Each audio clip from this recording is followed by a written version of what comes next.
Bab 003. Kamu nyindir aku. Riri sontak tak terima. Aku gak nyindir siapa-siapa. Tapi kalau merasa, ya, maaf, timpal Ayu santai. Kamu, Riri sudah mengacungkan telunjuknya dengan tatapan tajam pada Ayu. Sudah, hentikan. Pak Lukman seketika melerai perdebatan itu. Ia bangkit dari duduknya dengan raut wajah kesal. Ayu, kalau kamu benar-benar mau menikah dalam waktu dekat ini, urus saja semuanya sendiri. Bapak cuma akan jadi wali nikahmu saja. Untuk pengurusan dokumen yang diperlukan beserta lain-lain, kamu urus sendiri. Bapak gak punya waktu. Bapak juga gak punya biaya. Kamu yang buat keputusan, kamu juga yang harus bertanggung jawab, lanjut Pak Lukman tegas. Setelah mengatakannya, laki-laki berusia setengah abad itu lekas melenggang pergi ke kamarnya. Benar itu yang dikatakan bapakmu. Urus sendiri. Minta modal sana sama calon suamimu.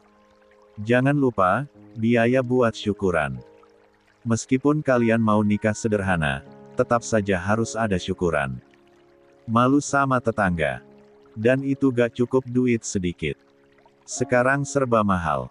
Ngerti? Bu Rati pun ikut pergi menyusul Pak Lukman ke kamar. Gegayaan mau cepat-cepat kawin, ejek Riri dengan raut wajah sinis. Ayo, Kak. Mending kita ke dalam, lanjut Riri sembari menggandeng tangan Romi yang berdiri tak jauh darinya. Saudara tiri Ayu yang usianya hampir seumuran itu pun mengajak sang kekasih untuk ke kamarnya. Hal biasa yang sudah sering ia lakukan. Meski pintu kamarnya tak dibiarkan tertutup. Kini tinggal Ayu berdua dengan Davin saja. Duduk dalam jarak yang tak terlalu dekat. Maaf untuk kelakuan keluargaku. Aku tahu mereka memang keterlaluan, tutur Ayu merasa tak enak sekaligus malu. It's okay. Gak masalah. Jadi gimana? Timpal Davin. Gimana apanya? Ayu balik bertanya. Kapan kita menikah? Tanya Davin. Yang pasti kita cuma punya waktu seminggu, jawab Ayu tanpa kepastian.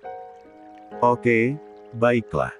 Kalau gitu hari Minggu saja, gimana? Biar kamu libur bekerja, saran Davin. Baiklah. Ayu menyahut pasrah. Tapi, untuk biaya ngurusin dokumen ini itu, aku gak punya uang. Bulan ini aku belum gajian, lanjutnya tertunduk malu. Nanti aku usahakan.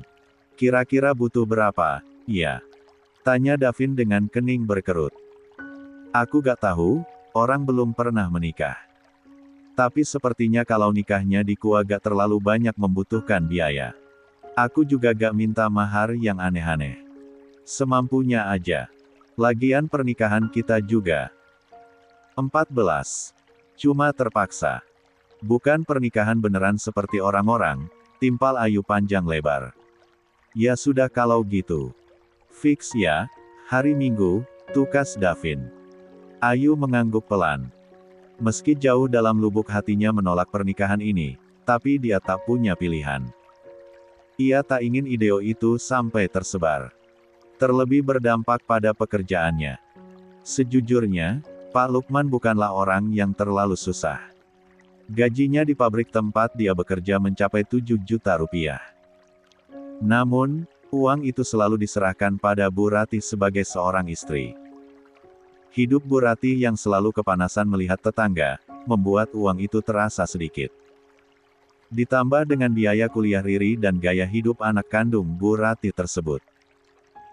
Meskipun Ayu adalah anak kandung Pak Lukman yang lebih berhak atas nafkah dibanding Riri yang hanya anak tiri, tapi Ayu memilih untuk mengalah.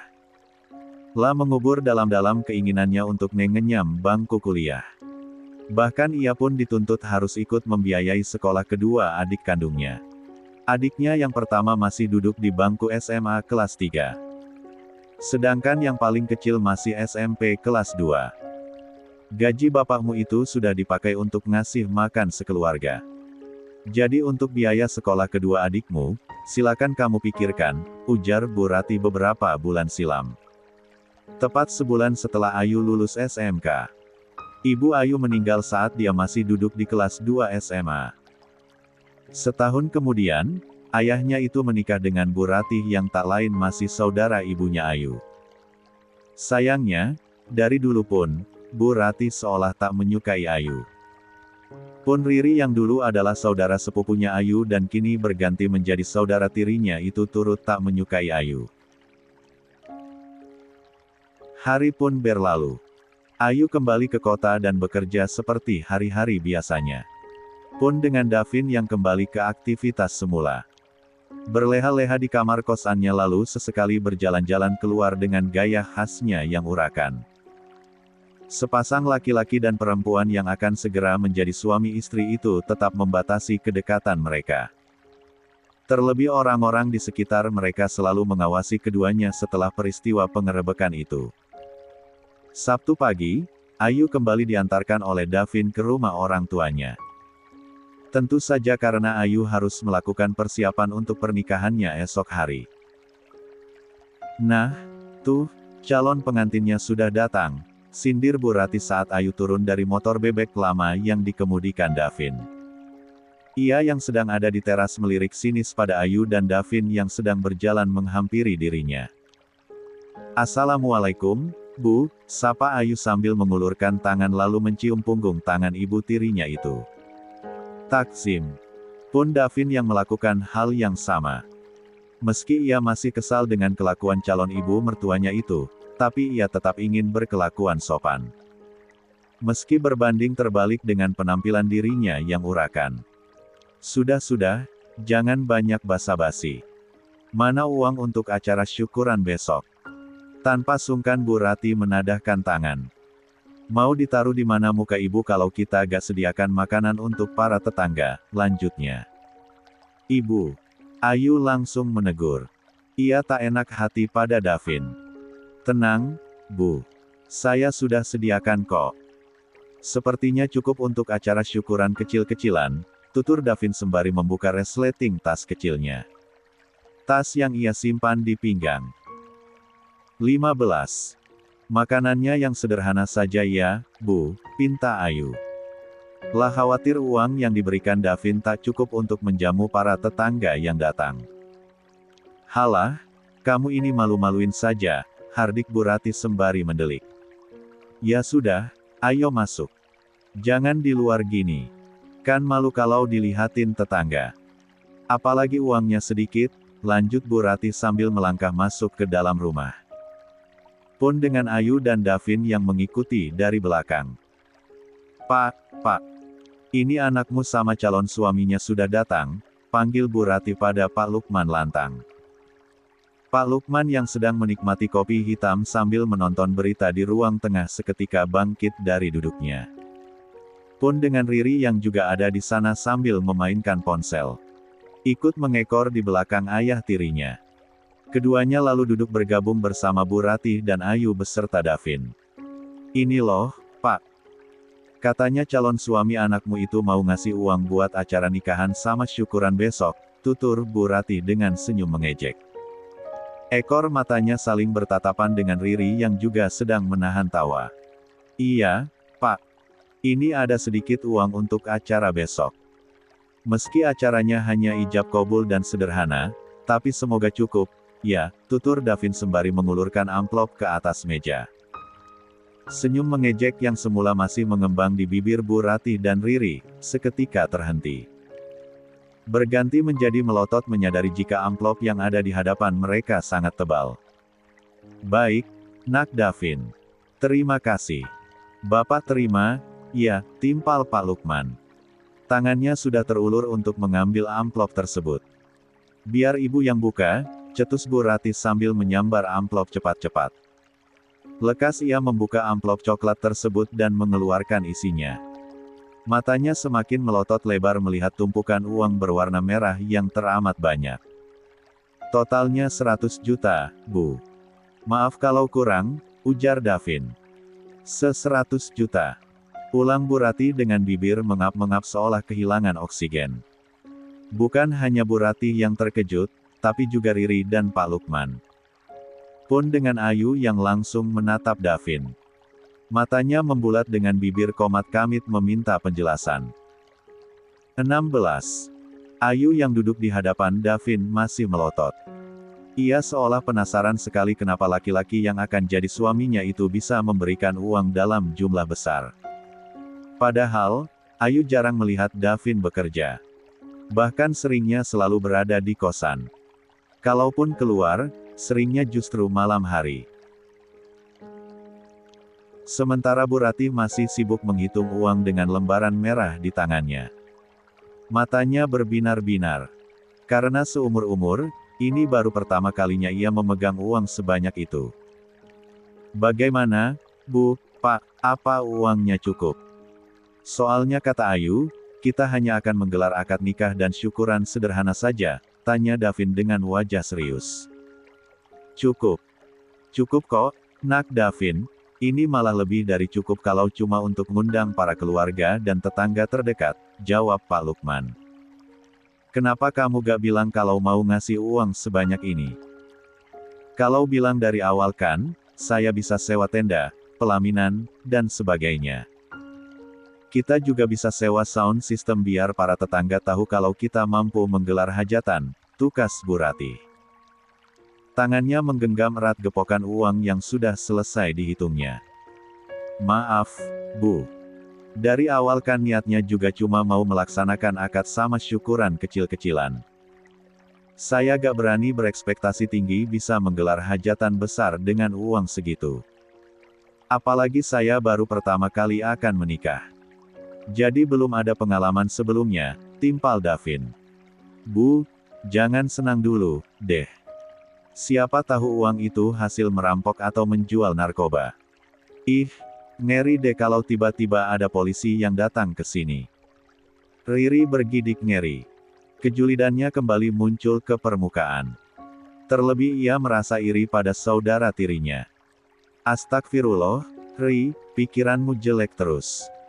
Jangan bicara sembarangan kalau gak ada bukti. Nanti jatuhnya fitnah," tegur Ayu tak terima. "Ya bisa aja, kan? Orang katanya dia pekerjaannya juga gak jelas. Tuh lihat, motornya aja butut kayak gitu. Kalau banyak uang mah, kenapa gak beli motor bagus? Atau beli mobil sekalian," timpal Riri dengan bibir mencebik.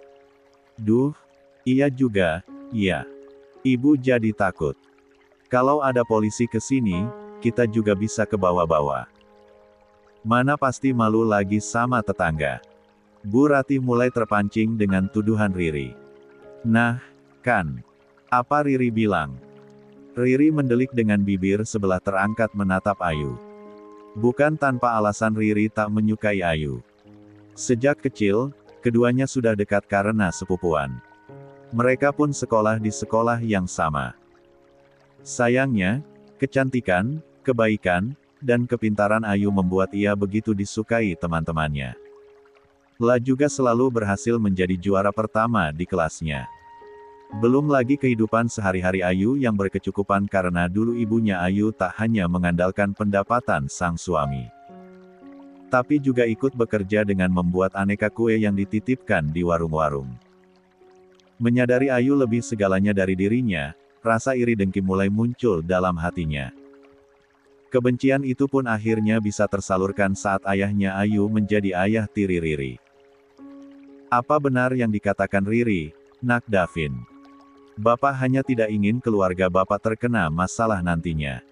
Pak Lukman akhirnya angkat suara. La harus memastikan jika uang yang diterimanya bukan uang haram. 17. Sama sekali tidak benar, Pak. Itu murni uang hasil peninggalan orang tua saya. Dulu, orang tua saya mengatakan jika uang itu memang sengaja mereka sisihkan untuk saya ketika akan menikah. Karena itulah, selama ini, saya tidak berani mengambil uang itu sesuai amanat orang tua saya, beber Davin menjelaskan. Kalau Bapak tidak percaya, saya bisa bawa Bapak ke bank tempat saya mengambil uang itu kemarin, lanjut Davin ingin meyakinkan. Tidak perlu Nak Davin. Saya percaya. Lagian ini hari Sabtu. Bank libur, jawab Pak Lukman. Tuh, Bu, Ri, dengerin. Uang itu aman katanya. Jadi kalian bisa dengan tenang menggunakan uang itu untuk mempersiapkan keperluan besok, lanjut Pak Lukman sembari menatap Bu Ratih dan Riri bergantian. Makanya, jangan asal tuduh, cetus Ayu menatap Riri yang begitu lega mendengar pengakuan Davin.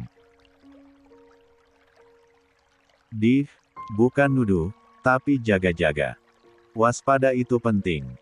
Lagian, belagu banget sih baru dikasih uang segitu juga. Uang segitu tuh di zaman seperti ini gak ada apa-apanya. Apalagi nanti setelah menikah. Harus punya rumah, isinya, kendaraan bagus. Masa ia mau tinggal di kosan terus? Kemana-mana naik motor butut kayak gitu. Bisa-bisa mogok di jalan, timpal Riri dengan ketus. Itu motor punya orang kok. Bukan punya saya, aku Davin. Mendengar hal itu, Riri malah tergelak. Noh denger, you. Motor butut aja dia gak punya. Cuma hasil minjam. Jadi jangan belagu mentang-mentang diberi uang segitu doang. Mana cuma sekali-kalinya. Tapi. Jangan-jangan dia gak punya uang lagi buat kasih kamu mahar besok. Ops. Riri langsung pura-pura menutup mulutnya dengan tawa menyeringai. Sepertinya ia tak ada bosan-bosannya untuk mengejek saudara tirinya itu. Sudah-sudah, Ri. Kedepannya terserah mereka mau hidup gimana pun. Mau belangsak juga bukan urusan kita. Mau seumur hidup tinggal di kosan juga terserah mereka. Yang penting bukan tinggal di rumah ini. Sudah penuh. Sekarang, kamu cepat siap-siap. Kita pergi belanja buat kebutuhan besok. Bu Ratih akhirnya melerai. Bukan karena ingin membela Ayu. Tapi karena ia sudah tak sabar untuk membelanjakan uang itu. Ayu, kamu gak perlu ikut. Kamu itu calon pengantin. Gak boleh bepergian. Diam aja di rumah. Atau kalau enggak, kamu bantuin bapakmu buat bikin tungku api di belakang. Jadi nanti sepulang dari belanja, sudah bisa mulai masak, cicit Bu Ratih seolah ingin menguasai seluruh uang tersebut. Ayu hanya mengangguk pasrah. Lah tidak ingin terlalu banyak protes. Karena bagaimanapun, ia tidak ingin durhaka meski wanita itu bukan yang melahirkan dirinya. Sementara Davin, ia menghela napas panjang. Lah sungguh jengah melihat kelakuan ibu dan saudara tiri Ayu. Padahal, ia sengaja memberikan uang itu agar Ayu bisa membeli apapun yang untuk kebutuhan besok. Ia sempat melirik sinis ke arah Riri yang baru keluar kamar. Mengenakan rok selutut dengan kaos lengan pendek yang ketat di badan. Bu, aku mau beli baju baru, ya. Kan tiap hari aku kuliah. Harus sering ganti. Malu kalau pakai baju itu mulu, rengek Riri pelan sambil bergelayut ke lengan Bu Ratih. Iya, tenang aja. Kamu boleh beli apapun yang kamu mau, jawab Bu Ratih tak kalah pelan. Namun, suara sepasang anak dan ibu itu tetap terdengar Ayu dan Davin karena jarak Bu Ratih dan Riri yang baru sampai ambang pintu depan. Harusnya kamu gak perlu kasih semua itu sama ibu. Apalagi uang itu uang simpanan. Cukup berikan sebagian. Sebagian lagi buat jaga-jaga kebutuhan ke depannya, protes Ayu. Ia menyesalkan apa yang dilakukan Davin. 18. Andai ia tahu dari awal kalau uang yang akan diberikan Davin sebanyak itu, ia pasti akan mencegahnya. Gak apa-apa. Sudah terlanjur. Masa ia diminta lagi? Semoga saja kedepannya rezeki aku lebih lancar lagi. Apalagi nanti aku punya tanggung jawab untuk menafkahi dirimu, timpal Davin terdengar bijak. Tutur katanya teramat sangat bertolak belakang dengan penampilannya. Aku bekerja. Sudah terbiasa menafkahi diri sendiri. Lagi pula, pernikahan kita itu cuma terpaksa karena keadaan. Gak perlu dianggap terlalu serius seperti pernikahan normal pada umumnya. Setelah keadaannya mulai kondusif dan para warga lupa pada insiden yang terjadi, kamu boleh kok melepaskan aku dan kembali menjalani kehidupan normal seperti sebelumnya, cicit Ayu panjang lebar. Davin hanya terdiam. Lah tak ingin menanggapi apapun. Terlebih menduga-duga apa yang akan terjadi nanti. Baginya, biarlah semuanya berjalan apa adanya. Mencoba dijalani tanpa beban. Aku pulang, ya. Aku juga kan harus mempersiapkan diri untuk besok, tutur Davin sembari bangun dari duduknya. Ayu mengangguk pelan. Ia pun ikut berdiri lalu mengantar Davin sampai teras. Hati-hati, pesannya pada Davin saat laki-laki itu mulai menaiki motor bebek jadulnya. Setelah berjam-jam berbelanja, akhirnya Bu Ratih dan Riri pulang juga. Mereka baru saja turun dari mobil Grab dengan banyak tentangan yang dibawanya. Bahkan teramat sangat banyak. Sampai-sampai supir Grab itu harus bolak-balik menurunkan barang belanjaan. Bantuin dong, malah bengong lihatin doang, hardik Bu Ratih pada Ayu yang berdiri di depan pintu. Wajah wanita parubaya itu nampak kelelahan dengan keringat membanjiri pelipisnya.